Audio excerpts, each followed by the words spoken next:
The running back position. Everyone loves the running back position. And today, I'm going to go over my top 10 running backs in the 2022 NFL Draft Class. What's crack lacking? It's your boy Broshmo. Just in case you did not know so, go ahead, become a bro and subscribe. Leave this video a thumbs up if you enjoy the content. As always, let me know what you think in the comment section below. I always look forward to having that nice, beautiful, sensual football discourse. Let's go ahead.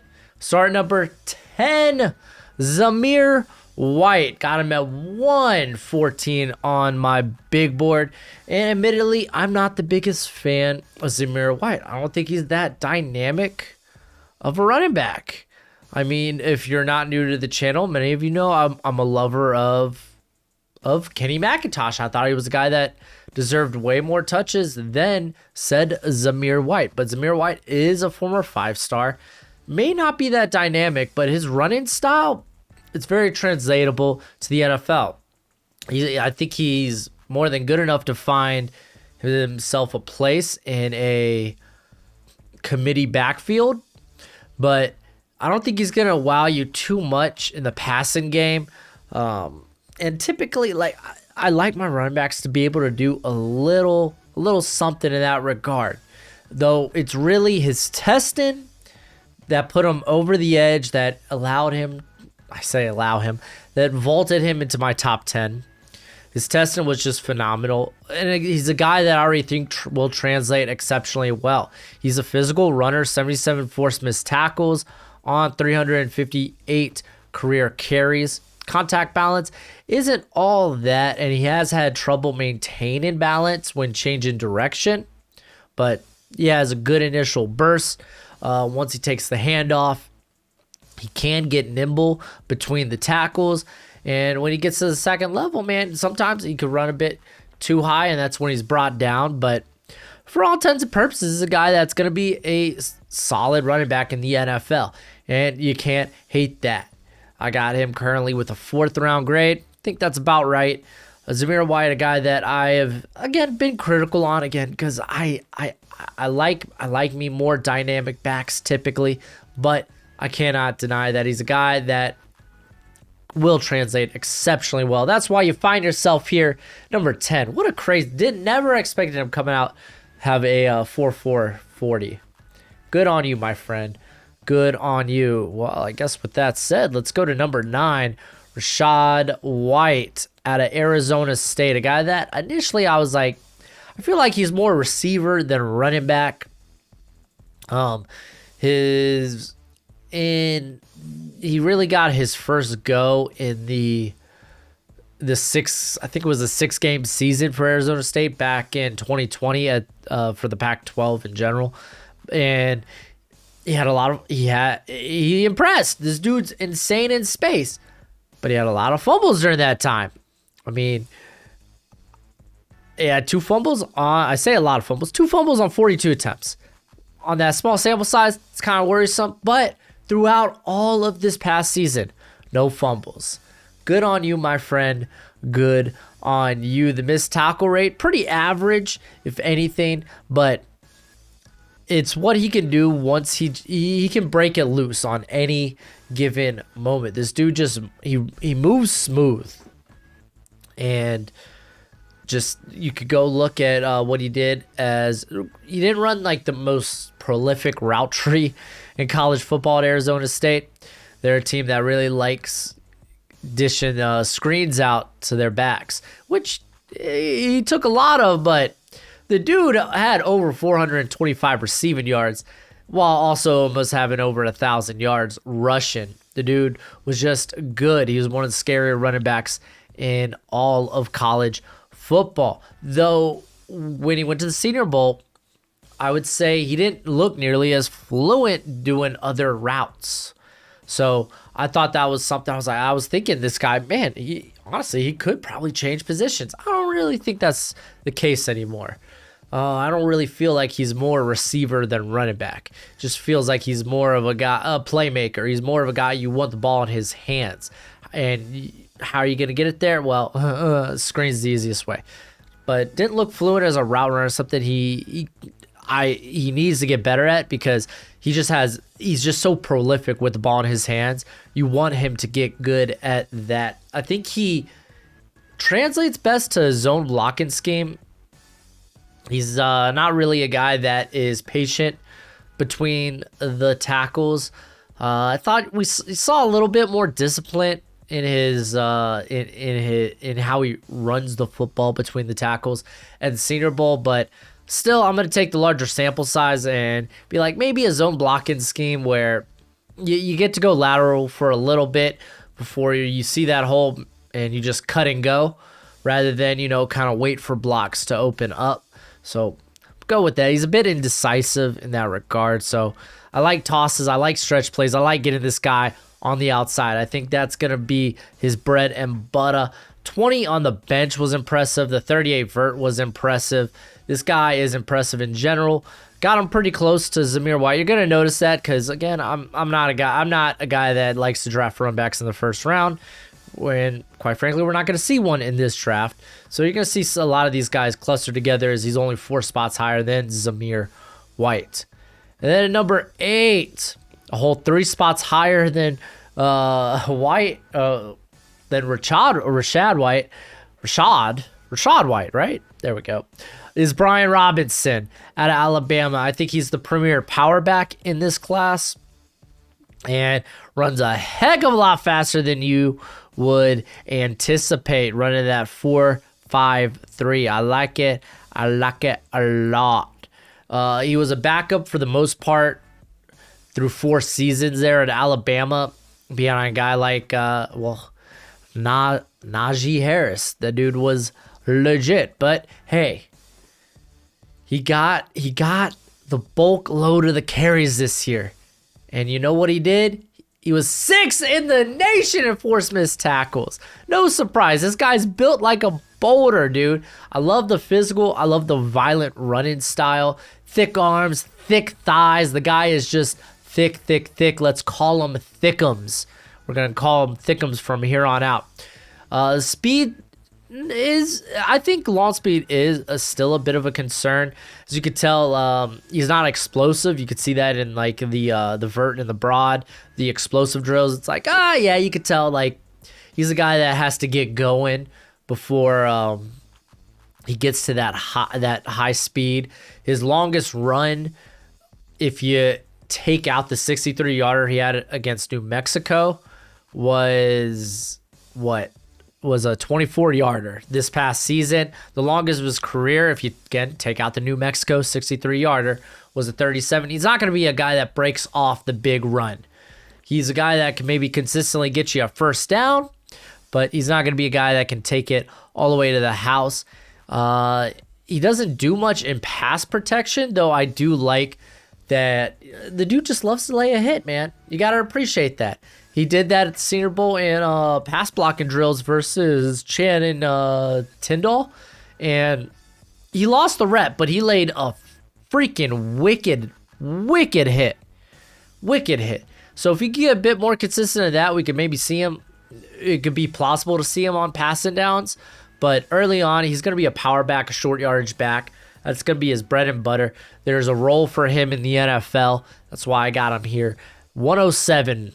At number 7, Jerome Ford, a cat that I've been pretty high on. He had a kid, the day of or the day before the Senior Bowl, so he couldn't participate in the actual Senior Bowl game.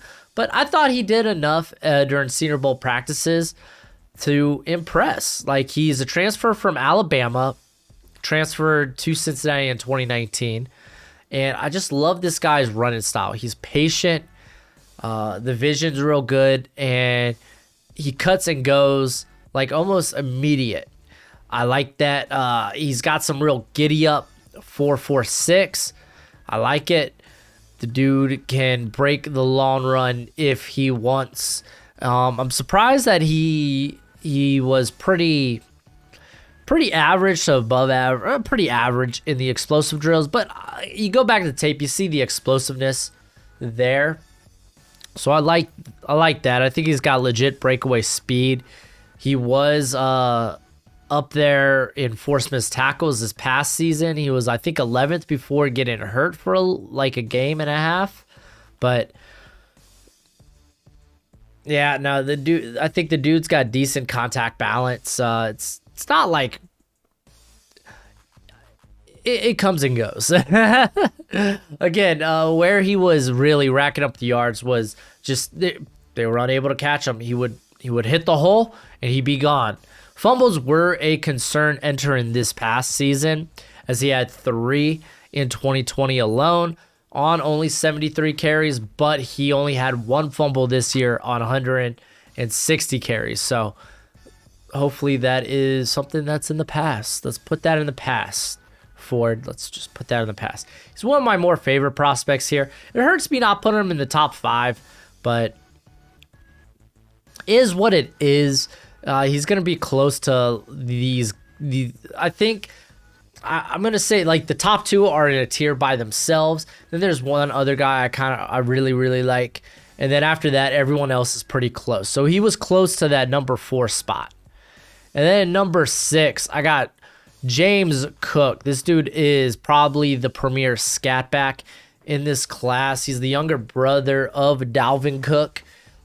This was his first season, this past season, with more than 50 carries in a year. He had 82, but he's not a guy that I think you're going to be handing off the ball to too much, because what he does is he's wonderful in the passing game, dude. This guy gets to his top speed exceptionally quickly, and he can take it to the house. Like, he's not a guy that's jittery. He's more like, I'm going to run by you, and I'm just going to do that. I mean, this dude's contact balance is like, you could blow on him and maybe he will fall down. Like, that's the type of contact balance we're talking about. He doesn't get too bouncy in the backfield. He's pretty decisive as a runner. Like, again, kind of cut and go.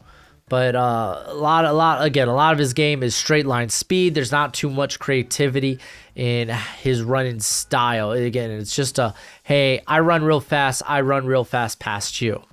Adding weight to his frame, I think, would go a long way, especially with that contact balance or those contact balance issues.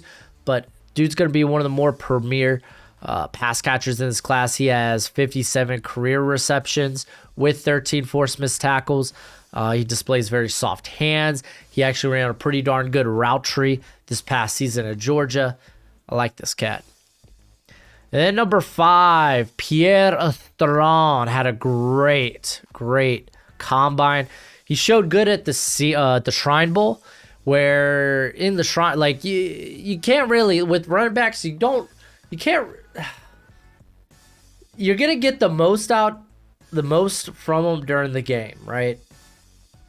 That's when you're gonna really see, okay, how does this guy handle real contact and whatnot? Like, you're just not gonna see that in drills. And there at South Dakota State, he showed patience, he showed vision, and then in the Shrine game, like, again, a dude not with the biggest route tree, basic running back route tree, which is screens, sweens, but the dude took it to the house on one screen. It was like a 60-something yarder. He blew by, I forgot who it was. I think it may have been Greg the Iowa State safety. I think it was him. I'm not positive, though. But took it to the house. He had 1 carry in the game, and he was like, yeah, I think I've done enough.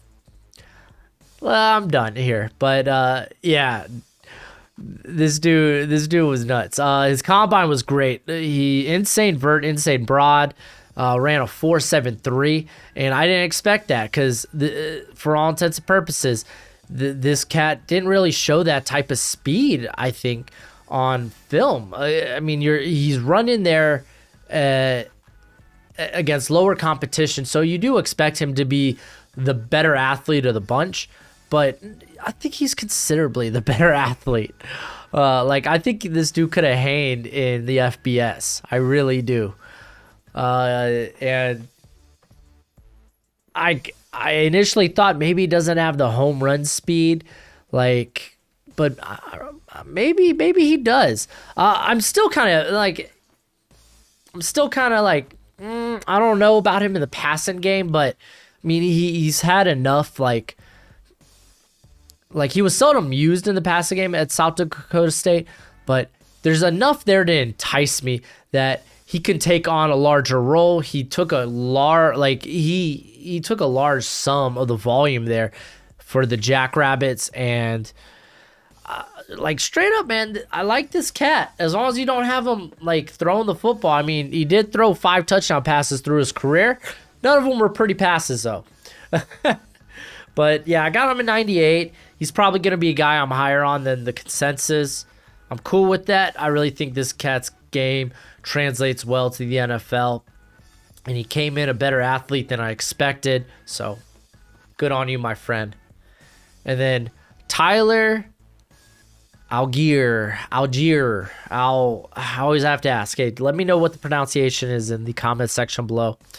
And I'll type a note for myself. But I got him here at number 4. I like him as a zone scheme running back. He's really a cut and go. Not a lot of creativity in this guy's run style. He really prefers to take on contact, which I can appreciate that, man. I really, really can appreciate that. Now, good story for this guy is he's a former walk-on that only received one D2 offer during his recruitment. And BYU came a call and he was like, yes, I will absolutely play. I mean, he was about to transition to linebacker before they threw him in a game at running back, and he just was outstanding. He's been outstanding the last 2 seasons for BYU, having almost 400 carries for over 2,500 yards for 33 touchdowns with 111 forced missed tackles. The guy is a strong downhill runner who's got legit home run potential.